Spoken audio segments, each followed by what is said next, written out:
Evening, everyone. I will call to order this meeting of the Albany Housing Advisory Committee, and I will read the land acknowledgement.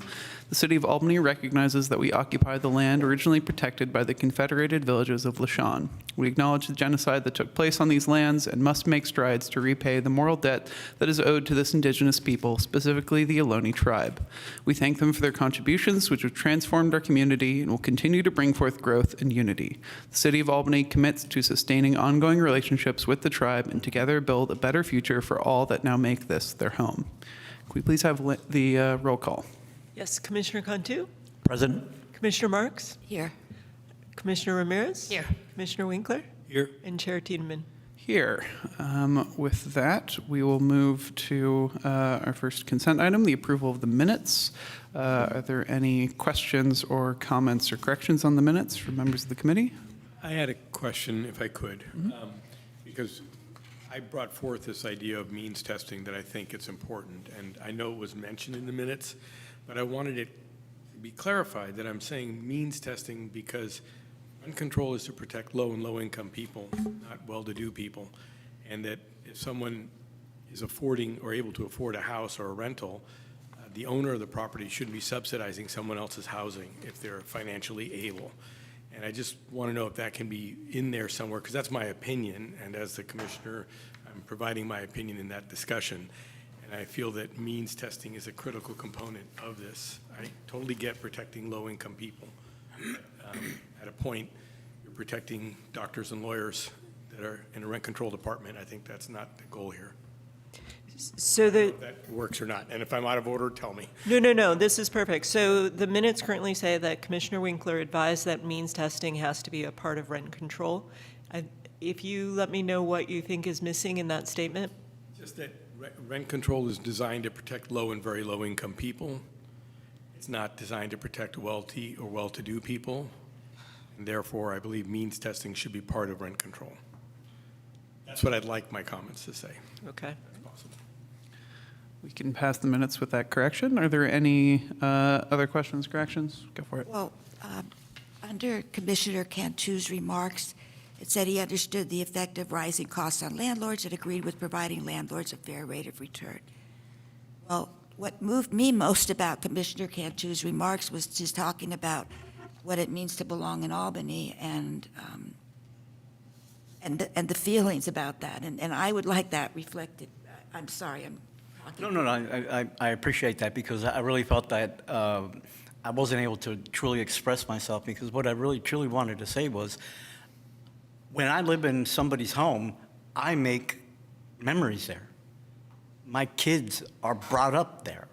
I might be nothing more than a renter. That might be nothing more than your property, and it does serve as value, but it's more than that to me.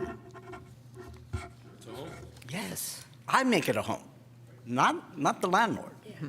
I do by residing there. So I, because Commissioner Marks had brought this up, I went through and we have kind of the transcript from it. And so we cannot add what you didn't say for that one, but you did mention about looking at people holistically. So we can definitely add language as to that. So with those changes, are there any other? Seeing none, is there any public comment on this item? I see none in the room. Is there any online? If you wish to speak on the minutes, please use the raise the hand icon. Nope. Seeing none, I'll bring it back and look for a motion with the corrections that were pointed out by the two members. Thank you for those. I move to approve the minutes with the corrections just made right now. Second. It's been moved and seconded. Can we please have the roll? Yes, Commissioner Cantu? Yes. Commissioner Marks? Yes. Commissioner Ramirez? Yes. Commissioner Winkler? Yes. And Chair Tiedemann. Yes. Thank you. That brings us to public comment, good of the order. This is for persons desiring to address the commission on an item that is not otherwise on our agenda. Speakers will be limited to 3 minutes, and due to a state legislation known as the Brown Act, we are limited in our ability to take up and discuss matters that are not on the agenda. Therefore, they may be referred to staff for comment or briefly answered or referred to a future agenda. And in this, in all comments, please address your comments to the commission members and be respectful, as we would like everybody to feel comfortable making their comments. Do we have any comments online? If you wish to speak on an item not on the agenda, use the raise the hand icon. Seeing none, do we have any in the room for good of the order, public comment on items not on the agenda? Seeing none, we will move on to item 5.1, our main item for the evening, which is an overview and review of the city's rent review program. I will turn it over to staff for presentation. Oh, should I introduce you, or what do you want to say? Yeah. Okay. Good evening, commissioners and members of the public. My name is Chris Hess. For those out there that haven't met me, I've been working as a consultant for the City of Albany for the last few months and working on the implementation of the city's housing element. And so that's been including supporting the staff of doing research, making these presentations, and trying to bring a little bit more factual information for the important work going on in regards to housing in this community.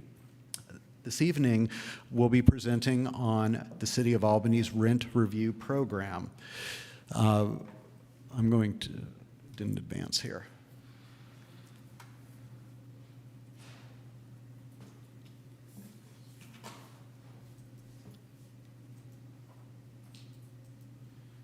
One second, we're trying to work on the slideshow.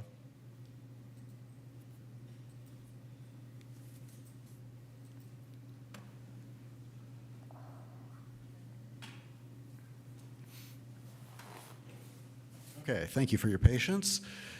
So this is the overall agenda and work plan for the Housing Advisory Commission for this year. We're at June 4th. Last month, we looked at rent stabilization policies, and in the next month, on July 2nd, we'll be looking at legal assistance for tenants and for housing providers. So in terms of the discussion on the rent review program, the reason that we're here is because we want to share with the community what we know about the way that the program's structured and promoted. We want to consider what data we have and the input that public can make at this meeting. Obviously explore options and gather feedback from the public and from this commission. There will be no action required today, and in fact, this item's a little bit different in that it's a preview of a topic that will at some point be presented to the City Council. That's something that the city has committed to do in the housing element as well. And the information that we obtain and the discussion that we have tonight, I think, will be really helpful to making that a even better presentation. As well as the discussion tonight itself is also a responsibility that the city took on in the passage of the housing element. So let's talk about what is the rent review program. It was established in 2018 by the City Council as a way to protect affordability of housing and especially to protect tenants from experiencing a very sudden rent increase. There was a number of different groups that the city was consulting and talking with and having hearings with for those 2 years leading up to the passage of the program, including the Social and Economic Justice Committee, the Albany Property Rights Advocates, and the Diverse Housing Working Group. This is not to say that everyone agreed that this was the perfect program or that this was a consensus, but the city did undergo a process to try to understand what program would be useful for addressing the question of larger than average rent increases. Since then, we have been working with Echo Housing, which is the Eden Council for Hope and Opportunity, which was selected by a request for proposals by the city. And the program offers tenants in the city of Albany three things: education, conciliation, and mediation. Now, education, everyone has an idea what that might be, but people are calling in either to the City of Albany and the Albany Cares program or to Echo Housing directly. And Echo Housing provides a unbiased and fair look at what renters' rights might be, and particularly looks at any rent increases that people are calling about to determine what type of housing they're in, if it may be a rent increase that is valid under state law, and that if it is over 5% in a year, including if there are multiple rent increases that cumulatively add up to 5%, then they will explain to the individual the rent review program. If folks want to advance to the stage of conciliation and mediation, what happens is that Echo Housing will contact the renter and the housing provider separately, typically in a Zoom or a phone call, and try to determine if there's some middle ground that's possible. See if they can broker an agreement. If they're successful in this conciliation, they will memorialize the agreement, send it to the tenant and the property owner, and hopefully both sides sign. This would be an agreement. The city nor Echo Housing is party to this agreement. It's just between the two. If that doesn't work, Echo Housing will offer the parties a mediation, which is an in-person session with a professional mediator attempting to once again broker an agreement and get the parties to sign on to that. It's very important to note, though, that while participation in the program by both sides is mandatory, the outcome of mediation is not a decisive or mandatory outcome. The property owner can participate and decide that they want to go ahead with the rent increase, and that is, and they are not required to negotiate a settlement with the tenant. So when I say that participation is required by both the property owner and the tenant, that means that both need to be responsive when Echo Housing is trying to bring them in for a mediation or contact them for education and conciliation.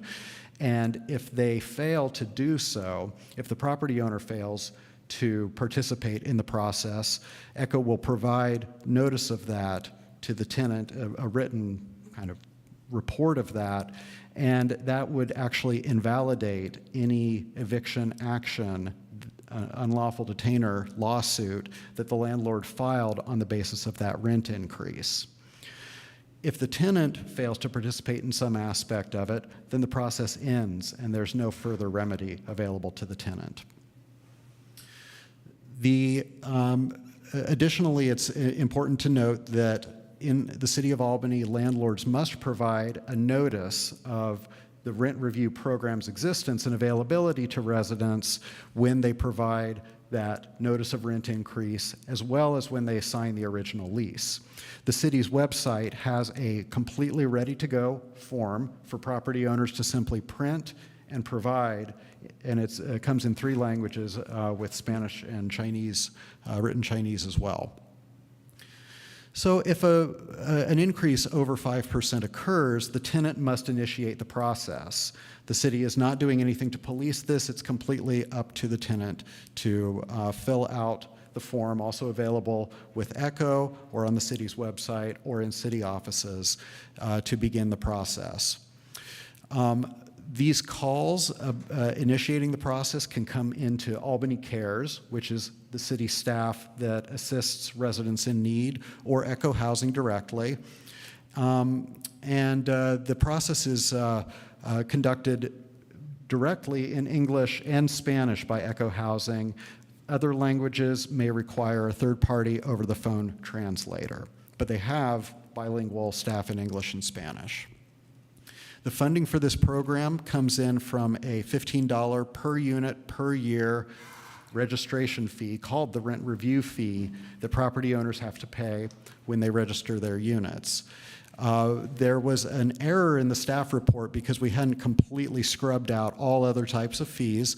So what we discovered is that about $23,000 was collected in the last year, and that represents about 1,500 units registering, or property owners registering their units. So this is the data since the program began reporting in the year 2020. These are contacts that ECHO has made, and it's organized by landlords in blue and tenants in orange and other or unidentified in green. What we see here is that the overall amount of contacts has gone down. The impression of ECHO is that a lot of that is due to a lot of questions early on regarding AB 1482, and that now that people are more used to AB 1482, there's a little bit less questions. They really appreciate calls from property owners and want to get those types of calls so that they can provide information to help property owners do a rent increase in a legal fashion. However, those calls, as you can see from the direction of the blue, has overall dropped off quite a bit, while the number of tenants calling the rent review program has increased some in the last 2 years. Now, of all of those cases that came in, really very few actually pass on to the conciliation and mediation phase. So please notice the scale on this, that it's the most that we've had in any year has been 4 cases move on to conciliation and mediation, and there was actually none reported at all in 2024. It's important to note that with the contacts for education that ECHO Housing makes, they actually pay for that through grants they receive from Alameda County, and they do not bill the city for that. It's only for these cases that move on to this phase that ECHO actually bills the city at an hourly rate. So there's some different observations that staff made with Leslie and I about the utilization and bringing up questions about possible barriers to more people participating. First of all, we know that even with the notice requirements, the program is not well known. It could be that rent increases are occurring without the program notice. The tenant also doesn't know the program and never initiates the process. We did discover when we did the Albany tenant survey that only about 1/3 of the respondents, the vast majority of whom were tenants, were aware of the program, and 2/3 were not aware of the program. Next thing, we see very few mediation and conciliation cases, and ECHO actually finds that that's the case across the different programs that it operates. It does this type of service for other cities than Albany as well, and they say that it's actually pretty rare. Most cases are solved through education, and the biggest reason that it doesn't move forward is simply that the tenant it chooses not to move forward with a conciliation or mediation. Now, the reasons for that could be varied. They could be worried about retaliation from the landlord, although this ordinance is very clear that retaliation is also illegal. However, there could be other more innocuous reasons, simply that the tenant feels like, they're getting a pretty good deal overall. They have a good relationship with the landlord and maybe don't want the mediation. Maybe they want to speak directly. Maybe they want to, not risk the relationship in some way. Additionally, oftentimes tenants think there is more protection than there actually is, and so they pull from the process when they're educated about what protections actually exist. Finally, sometimes people will not go forward with a process if they know that the outcome is non-binding and that the landlord might move forward with the rent increase regardless. Another potential barrier that we should note is that the translated process for people not speaking English and Spanish requires a little bit of additional coordination. You have to schedule with a translator. There is a little bit more complication, and that could be something that dissuades some participation from groups that would need that. So again, speaking with the staff at Albany Cares and the staff at ECHO. These are the types of outreach that we found that were conducted. Just noting a few of them, the city lists this and makes forms available on its website and here at City Hall. There has been tabling at public events in the past where staff has informed folks about the rent review program. And it does posts through social media and email. Word of mouth is oftentimes a very important thing, and I think one thing that was pretty interesting is hearing that there's a uptick in calls oftentimes after a neighboring city, such as Berkeley or Richmond, has a workshop on tenants' rights, because Albany tenants may learn about that, go to that, and learn of the existence of the rent review program or contact ECHO because of something that's going on. Additionally, the Albany Senior Center has been a place where a lot of information has gone out. We know that seniors avail themselves more of the program than other groups, more even than their proportion of the tenants in Albany would indicate. So to conclude this and offer the opportunity for the commission and the public to discuss it, there's just some questions that we thought would be useful for everyone to consider about, what does this participation rate that we see actually mean? Is it a success? Is it a lack of success? Is it about program design? Do we simply not know? What kind of outreach and education would ensure that more people at least find out about this program and could avail themselves of it? Is there any way that the program could be more helpful to the housing providers, knowing that both Albany Cares and ECHO is very interested in trying to help both tenants and housing providers? And then finally, what role does the rent review program play in the city's tenant protection strategy? And so with that, we'll move on to the discussion. Thank you. Thank you very much for that presentation. With that, we'll move to questions from committee members. Are there any questions on the presentation? I do. First of all, I'm trying to understand better what cases end up going through conciliation and mediation. So I'm wondering, for example, in the case of a rent increase which falls within the state limits, the AB 1482. If it falls within those legal limits, would it just stop there, or can somebody, would a tenant be able to continue in the process of mediation if they somehow feel that it's not fair, even though it might be legal? Just, can you clarify that? Yes, definitely. Thank you for that. So really the sweet spot of rent increases for this program is something landing between 5 and 10%. Right. Because 5% is the minimum trigger that the City of Albany established. 10% is the statewide limit of AB 1482. Now, one thing I think might be noteworthy too is that there could be rent increases in excess of 10% that are perfectly legal under AB 1482 if that is a new unit or a unit where AB 1482's 10% limit does not apply. Because the City of Albany's program does not constitute rent control, because it's a mediation that's non-binding, Costa-Hawkins does not apply. For those that know, Costa-Hawkins limits the scope of city rent control ordinances. So the rent review program really applies to almost any unit in the City of Albany, including ones that are not applicable under Costa-Hawkins or not applicable under AB 1482. The only group of units that don't apply are the UC Village units. As university housing, it was called out not to have this process available.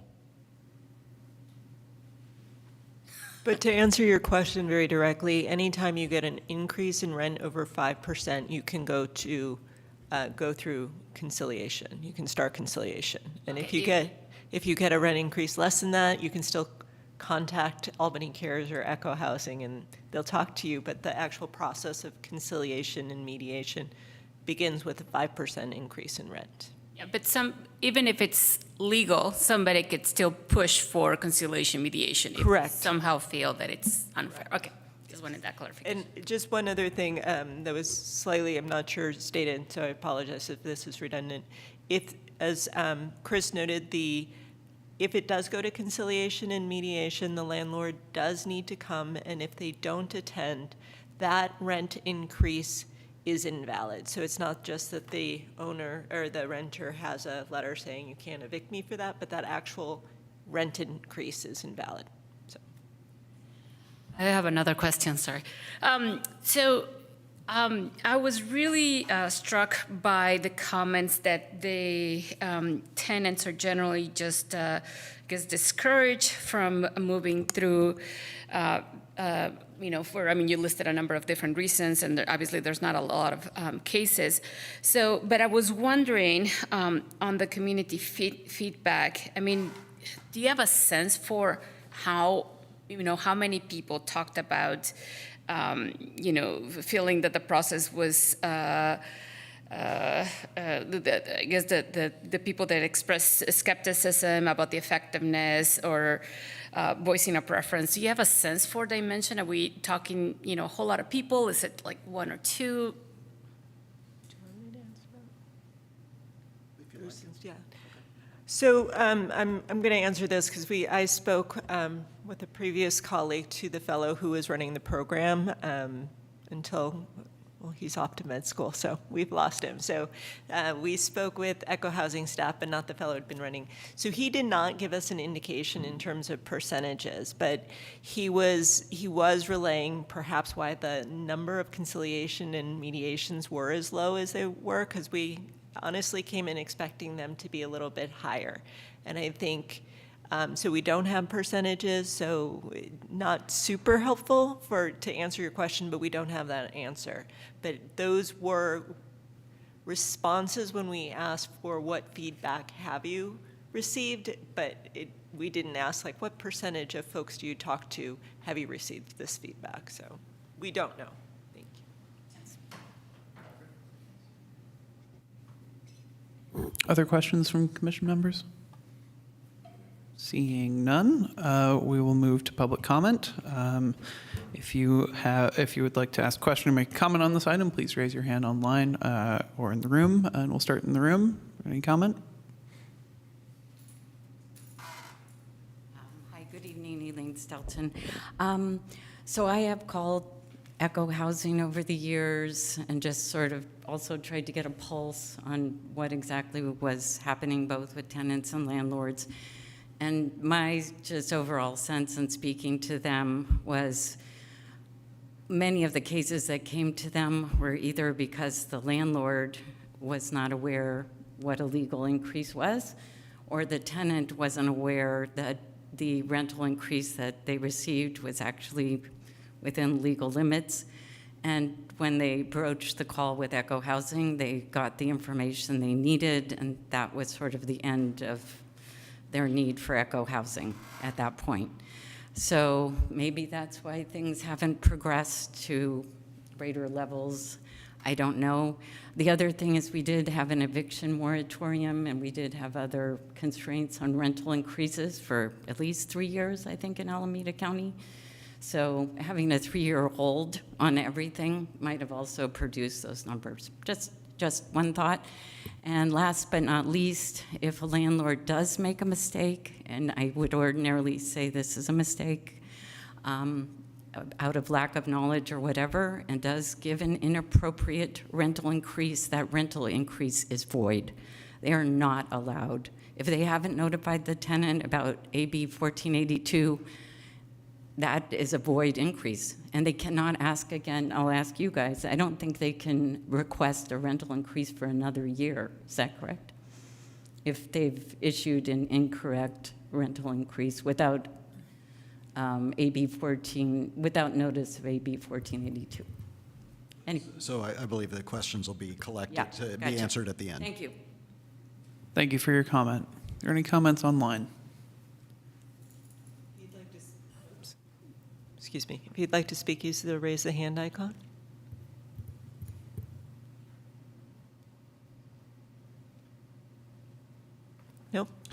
Just one this evening. It's okay.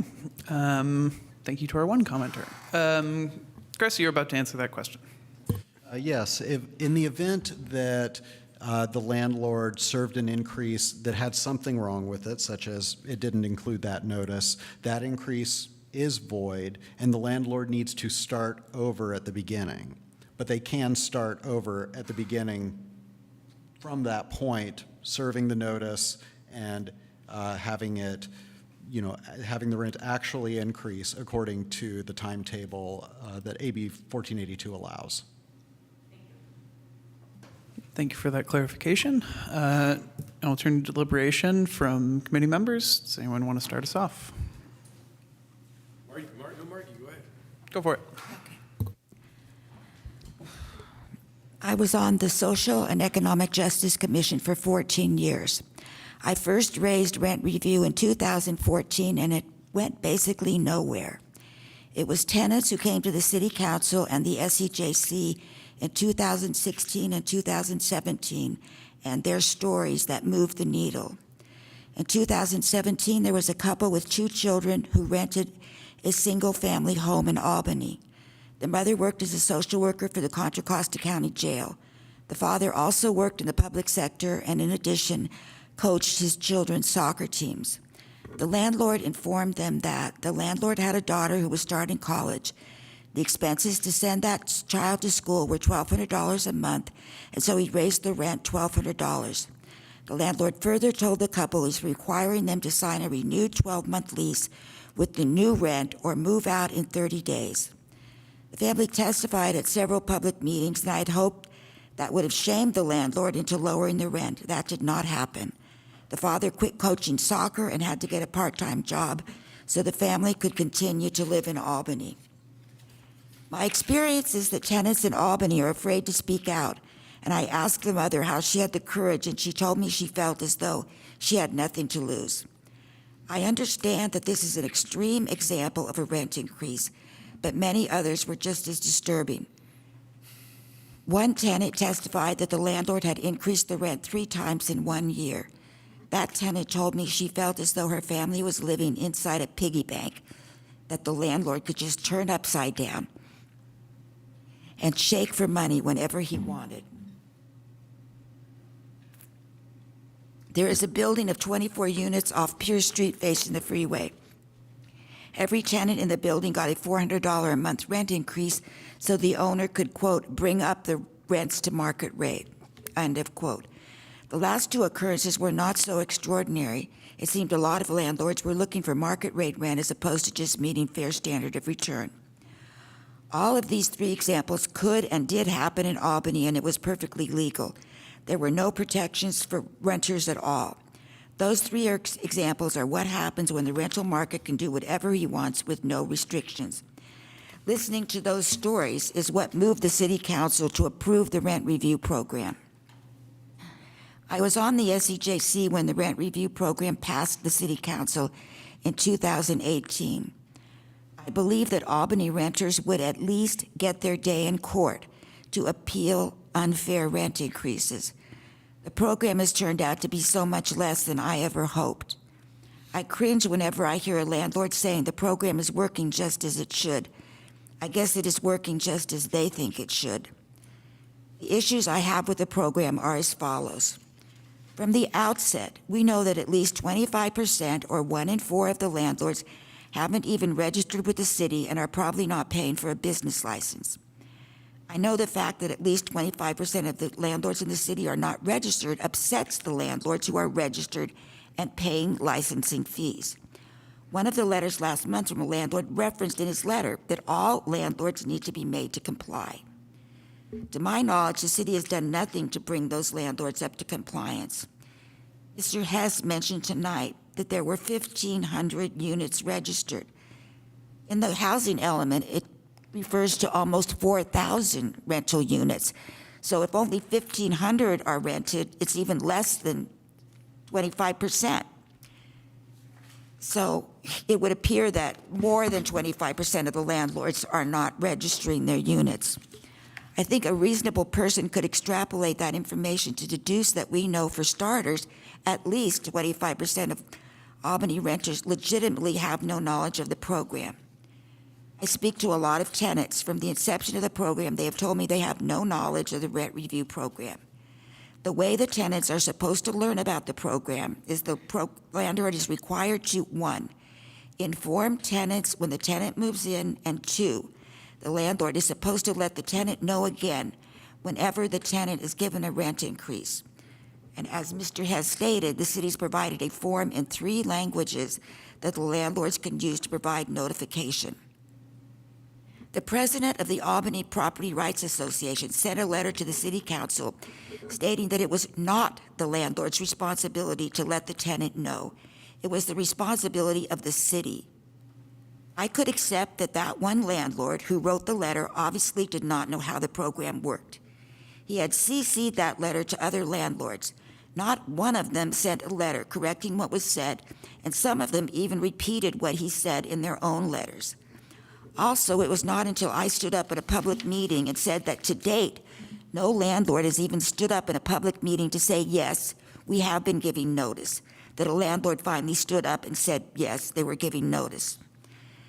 The second indication that points to lack of knowledge is the number of cases that went to rent review. In a city with over 4,000 renter households, only 17 cases went to mediation in over 6 years. 4,000 renter households with an average of 3 rent review cases a year indicates a lack of notice to the tenants. A third indication is the renter survey. Only 34% said they have knowledge of the program. I applaud the city putting the rent review program in the activity guide. My concern is that many people are so busy working and just trying to survive that they don't have time to read the activity guide. I feel like I was in that situation maybe the first 20 years I lived in Albany. I didn't participate in any city activities because I was too busy working and raising my family. So lack of knowledge of the program is one issue. For a tenant to get the information about the program, really the most effective way is for the tenant to get it from the landlord. That just hasn't been working out all that well for renters in Albany. The non-binding mediation aspect of the program has been a complete failure. Albany is a small city. Many people are afraid of retaliation from their landlord. Another issue is the mediation hearings themselves. There is already a huge power differential between the landlord and the tenant. The mediations consist of a tenant having to explain why they are too poor to take a 5% rent increase. I can't think of anything more humiliating, except for the outcome of the ones that I have knowledge of as of this writing. Of the 17 cases that went to non-binding mediation hearing from 2016 to 2021, none, 0, had what was referred to in the housing element as a satisfactory outcome. And those are not my words, not a satisfactory outcome. Those are from the housing element. I believe that speaks so poorly about the landlords and illustrates that a voluntary, non-binding mediation is a non-starter in Albany. According to Echo Housing, many people do not want to go to mediation because it is non-binding. I want to remind you again of the situation for renters in Albany. We're 53% renters. Of those, 52% are cost-burdened and 25% are severely cost-burdened. Cost burden means the tenant spends more than 30% of their income on housing. Severely cost burden means the tenant spends more than 50% of the income on housing. It is not sustainable to remain severely cost burdened for a long time. Both these situations leave a family very vulnerable. An unexpected job loss, an accident, a sick child, and yes, a rent increase could impact the family's ability to be housed. In one of the landlord letters last month, the landlord asked something to the effect of, why should the landlords have to supplement any tenant? No one is asking any landlord to lower the rate of rent they choose by even 1 penny. No one is asking any landlord to supplement any tenant. I am asking for a reasonable rent increase based on the Consumer Price Index. The Consumer Price Index, or CPI, is used for rent increases because it's a reliable indicator of inflation, which directly impacts the cost of living. By adjusting rent based upon CPI, landlords can ensure their income stays current with economic changes and maintains profitability. The CPI provides a standardized measure of price changes over time, making it fair and transparent way to adjust rent. The CPI is publicly available and a widely recognized index, making it transparent and predictable. Both landlords and tenants can easily understand how rent is being adjusted and can anticipate future increases, which, if you have ever been a tenant, to be able to somewhat anticipate future increases plays a tremendous role in tenant well-being. There's a 3-story building on Solano. The landlord lives in that building along with many seniors. Landlord went on vacation and posted a notice on his front door about the dates he would be gone. He left no contact information. While the landlord was on vacation, the elevator in the building broke down and was not fixed until the landlord returned. The tenants in that building love their landlord. Those tenants know they are paying below market rate rent and have gotten minimal increases over the years. Stability in rents covers many flaws. Landlords point to the state law, AB 1482, and say it is adequate to protect tenants. It allows rent increases up to 10%. And actually, the Albany Rent Review Program allows unlimited rent increases. The tenant can appeal if it is greater than 5%. It may be the circles I travel in, but I know of no working person who gets a 10% or even 5% wage increase every year. Please keep in mind that once the percent is set, it is not just a one-time increase. If we depended upon the state law, a landlord could increase the rent by 10% each year, and that would be legal. It would be easy for landlords to get rid of tenants just by legally increasing the rent by 10% each year. Given the situation for renters of color in Albany, I believe by allowing a 10% increase in any one year is a violation of one of the stated goals of the housing element, which is to affirmatively further fair housing. 45% of Asian households are cost-burdened. 50% of Hispanic households are cost-burdened, and 70% of Black households are cost-burdened.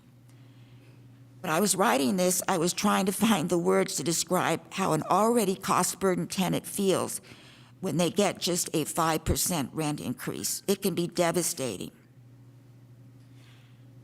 Just a second, sorry.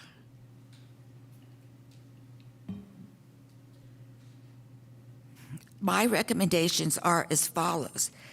And I think the first one answers several of your questions. The city should do whatever it takes to get the more than 25% of landlords who have not registered to register. In my simple mind, I feel as though the city could hire an intern for a short term and give them that assignment. The housing element states the exact number of renter households. And that information is in the census. So that information is somewhere and could be gotten. And when you say, how could you improve that? Well, if you know that the landlords are registered, then hopefully they'll follow through on their obligation to let the tenant know. And that would be the best, that still is, I believe, the best way for the tenants to find out. I believe that Albany should have a rent registry so that nothing happens in the dark anymore. I read the admonition that there is no dedicated funding, so I would like the city to look into partnering with other cities and what that would involve. My number one priority would be to get rid of the rent review program. The city could implement allowed rent increases to 60% of CPI or 2.5%, whatever is lower. If a landlord wants or needs to give a greater rent increase, they can file for an exception and go to mediation if necessary. Echo Housing could continue to run the mediations if needed, so I don't see this as adding any additional expenses to the city, but it would do a lot to help maintain stability for the tenants that live here. Thank you.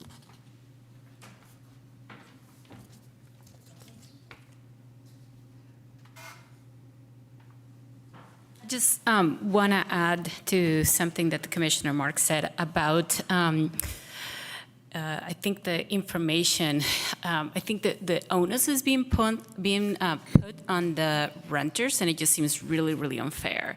Because as Commissioner Marks mentioned, I have 2 kids. It's exhausting to be able to keep up with the amount of information that we get from, just our, kids, schools, work, our personal lives, health. And so I really think the onus should be put on the landlords, but the city needs to be going after making sure that the communication is first of all, not only distributed to everybody, but put in language in terms that it's really easy to digest.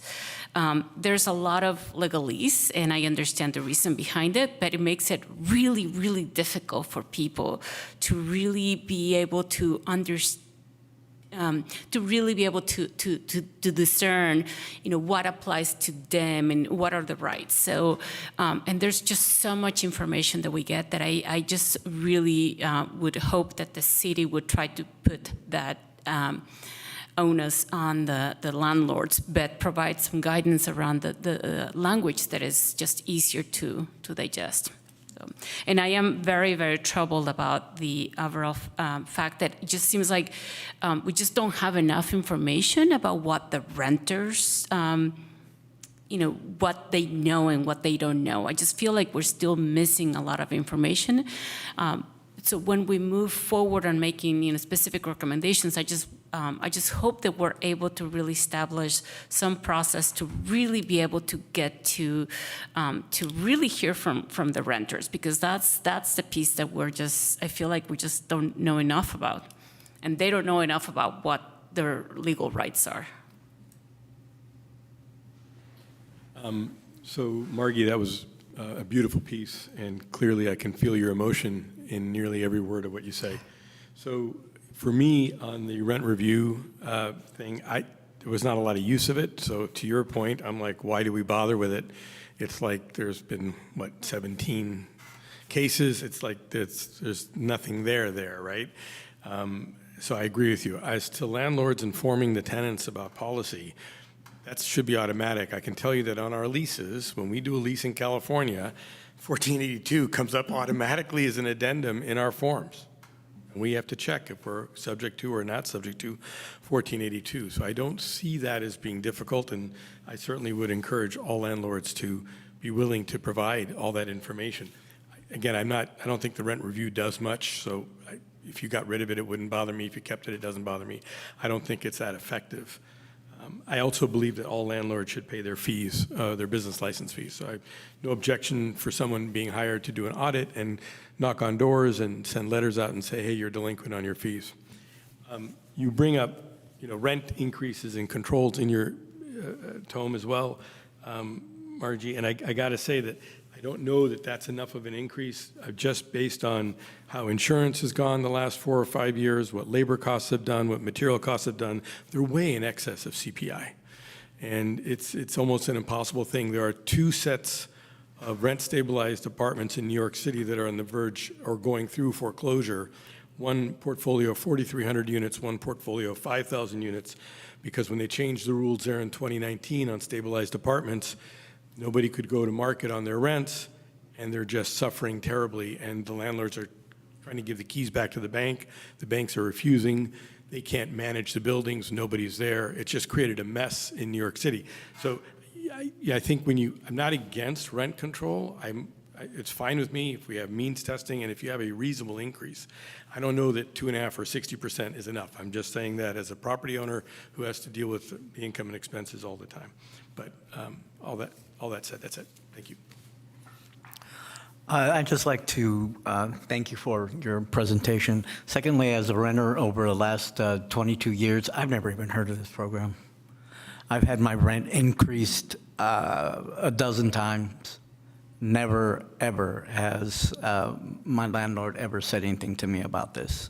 I'm learning this because I'm sitting here as a commissioner, which to me is pretty laughable. So I agree with you, Commissioner Winkler. We're not doing a good job with this program one way or another. So, thank you. Thank you to the other committee members for their comments. I think I agree with most of what's been said. With what's presented here, I don't think there's a lot of use for keeping the mediation program or the review program going as it is. It seems clear from the data that we've been presented that the useful part of this is the education piece and people having that education piece to reach out to, and that we should keep doing that. And I think that will probably come up in our next item on legal assistance. But because it seems like tenants often need to talk to somebody about what laws apply to them and navigate that process. And as Vice Chair Ramirez said, that's very difficult for the vast majority of people who don't spend all day understanding legalese and have other things that are more important, like kids. That's just often asking too much for people to navigate that process. So I think for looking for how to make this useful, we should be thinking about promoting this and having requirements around spreading this around as a process to learn about and educate, or a place that people can call when they have questions, especially about that legal sort of stuff that they don't understand. And I think that folds well into our next topic and is something that seems pretty achievable with how ECHO is structured and how the other groups that are around do this. I appreciate the committee generally seeming to agree with those sentiments. I work on mediation, and I don't think it is a really productive thing most of the time for these relationships. As I think we've noted, there's often a power imbalance here that makes it very difficult for people to take part in mediation, especially one that is non-binding, and I think they all kind of have to be non-binding. The final recourse is always going to be the court. I think it makes sense that this is not being used overly much. And on, the guidance coming from landlords and the requirements, I have full confidence there are many who give that guidance.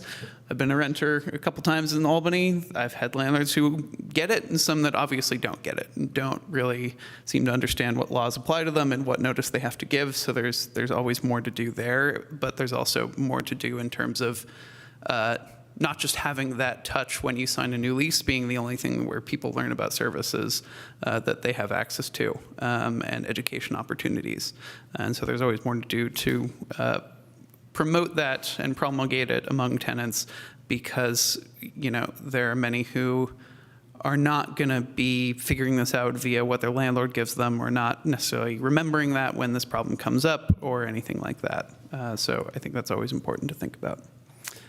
Are there any further comments from committee members? Seeing none, staff, do you have what you need from us? I think we do. Thank you all for your participation. Very good. Thank you. And thank you to the commission members for that good discussion. With that, we will close this item and move to item 6, announcements from staff and commissioners. Are there any announcements from any commissioners? Seeing none. Any announcements from staff? None.